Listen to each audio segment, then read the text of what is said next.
उस समय उन्होंने जो प्रश्न किए थे वो तो 100 थे, लेकिन मैं केवल 10 प्रश्न पूछना चाहता हूं। और आप पूछिए, ये सपा बसपा कांग्रेस के प्रत्याशियों से प्रश्न पूछिए, ये प्रश्न इसलिए पूछिए और उनसे बोलिए कि कांग्रेस सपा बसपा को देश के अंदर, कांग्रेस को लगभग 60 से 65 वर्षों तक शासन करने का अवसर प्राप्त हुआ था।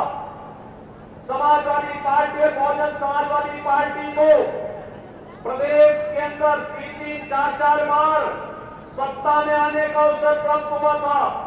इन्होंने प्रदेश और देश के सामने क्या समस्याएं खड़ी की थी, और इसीलिए मैं आपसे पूछता हूं कि देश के सामने पहचान का संकट करने का दोषी कौन है? देश के सामने सुरक्षा का संकट पैदा करने वाले कौन दोषी हैं? देश को विकास से वंचित करने के दोषी कौन?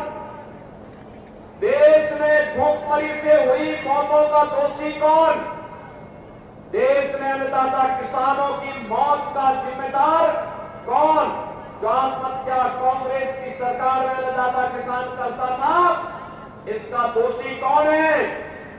सपा बसपा कांग्रेस की सरकार में तुष्टीकरण की नीति, घातक नीति के कारण हुए दंगे, निर्दोष लोगों की मौतें और व्यापारियों को हुए नुकसान का दोषी कौन?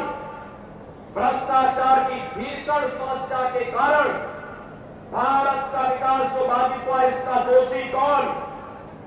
पलायन और बेरोजगारी की समस्या के कारण 2014 के पहले जिन नौजवानों ने पलायन किया था, उनके जीवन के साथ खिलवाड़ हुआ था, इसका दोषी कौन है?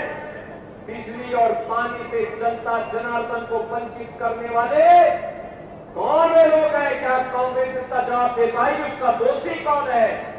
और अंत में बहनों और भाइयों, जो 10वां प्रश्न है वो ये कि इतने दशकों तक शासन करने के बाद भी कांग्रेस सपा बसपा आपकी आस्था के साथ खिलवाड़ करती रही, इसका दोषी कौन है? बहनों और भाइयों, ये वही कांग्रेस है, ये वही सपा है, ये वही बसपा है। जब सत्ता में आए थे तब कहते थे, कांग्रेस के लोग कहते थे राम हुए ही नहीं, समाजवादी पार्टी के लोग कहते थे कि अयोध्या में परिंदा भी पर नहीं मर सकता। आखिर आज सत्ता से वंचित हुए, अब कैसे तड़प रहे हैं लोग? जैसे बिन पानी मछली तड़पती है, क्योंकि अगर सत्ता के लोग रह नहीं सकते।